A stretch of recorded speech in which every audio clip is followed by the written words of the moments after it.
Hello, good morning student.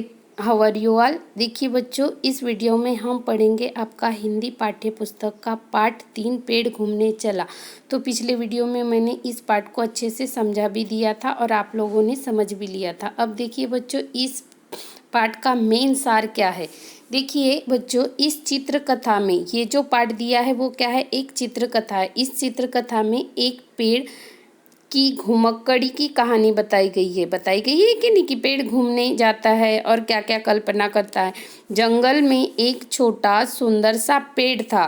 वह हवा से, चिड़ियों से और बंदरों से शहर में घूमने के किस्से सुनता तो उसका भी मन होता था कि यदि उसके पैर होते तो वह भी घूमने जाता, है ना। तो आपने अभी तक पढ़ा कि नहीं कि पेड़ की भी इच्छा होती है, जैसे बाकी हवा, जैसे चिड़िया, बंदर, इनसे कैसे वो वहाँ की बातें सुनता तो उसका भी मन करने लगता था कि मैं भी घूमने जाता तो कितना अच्छा होता। तो एक दिन क्या होता है, देखिए, एक दिन अचानक उसकी जड़ें धरती से ऊपर आ जाती है, यानी कि ज़मीन में उसके अंदर जो जड़ें रहती है वो कैसी ऊपर आ जाती है और वह घूमने चल देता है।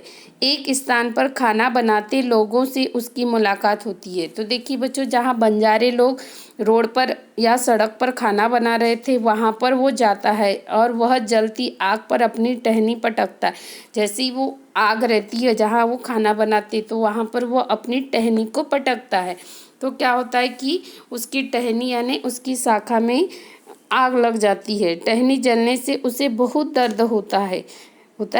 तो शहर में बच्चे उसकी, फिर बाद में वो क्या करता है, जो छोटा पेड़ रहता है वो शहर की ओर जाता है।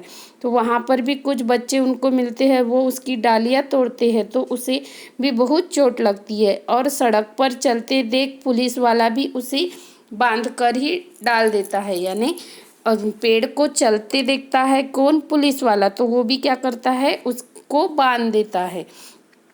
तो देखिए बच्चों, मनुष्य से मिलने के दुखद अनुभव को लेकर वह जंगल लौटता है। जब वो जंगल वापस जाता है तो वह क्या बोलता है कि मैं जब भी शहर की ओर गया तब मुझे बहुत दुख हुआ। उसे लगता है कि शहर से तो अच्छा जंगल ही है।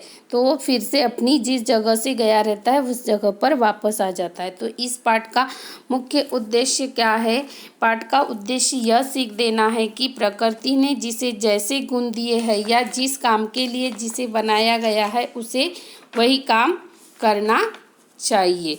प्रत्येक मनुष्य के मन में हमेशा कुछ न कुछ करने की इच्छा होती है ना। जैसे पेड़ की भी इच्छा क्या थी कि वह भी घूमने जाए। तो देखिए बच्चों, उन्हीं गुणों का विकास करके खुशी खुशी जीना चाहिए। अपने गुणों के विपरीत व्यवहार करने से पेड़ की तरह दुखी होना पड़ता है। तो देखिए बच्चों, इस वीडियो में आपके पाठ में जो कठिन शब्दार्थ आए हैं वो शब्दार्थ आपको अपनी नोटबुक में लिखना है। तो सबसे पहले क्या है, शब्दार्थ देखिए, शरारत। शरारत का मतलब क्या होता है, शैतानी या उपद्रव। दूसरा है झपट कर। झपट कर का मतलब होता है छीन कर। फिर है आह भरना। आह भरना यानी होता है दुख प्रकट करना या अफसोस करना। उसके बाद है परवाह। परवाह का मतलब होता है चिंता। फिर एकाएक। एकाएक का मतलब होता है अचानक। फिर है बंजारे। बंजारे को क्या कहते हैं, घुमंतू लोग या व्यापारी। फिर आपके पाठ में कुछ मुहावरे आए हैं, जैसे खुशी का ठिकाना न रहना यानी बहुत खुश होना या अत्यधिक खुश होना। फिर दूसरा दिया है राहत की सांस लेना, चैन या आराम मिलना। फिर है मजा चखाना यानी दंड देना। तो देखिए बच्चों, ये तीनों मुहावरे के आपको अर्थ मालूम हो गए हैं तो आपको इसकी अपनी नोटबुक में वाक्य में प्रयोग करने हैं। फिर इसके बाद में आपके बुक में दिया है श्रुत लेखन। श्रुत लेखन में फर्स्ट है दयालु, जो आपको अपनी नोटबुक में लिखना है। फिर है महसूस, एकाएक, बंजारे, कोशिश, चूल्हा, मुख्य और टहनियाँ। तो ये सब आपको अपनी नोटबुक में लिखना है। कौन कौन सी चीज़ें, सबसे पहले आप पाठ का नाम लिखोगे, पेड़ घूमने चला, उसके बाद शब्दार्थ, उसके बाद मुहावरे और मुहावरों का वाक्य में प्रयोग करना है। उसके बाद है श्रुत लेखन। तो ये तीनों चीज़ें आपको अपनी नोटबुक में अच्छे से लिखनी है। तो देखिए बच्चों, इसके बाद नेक्स्ट वीडियो में हम इसके पाठ में जो क्वेश्चन आंसर दिए हैं उसका अध्ययन करेंगे। Thank you.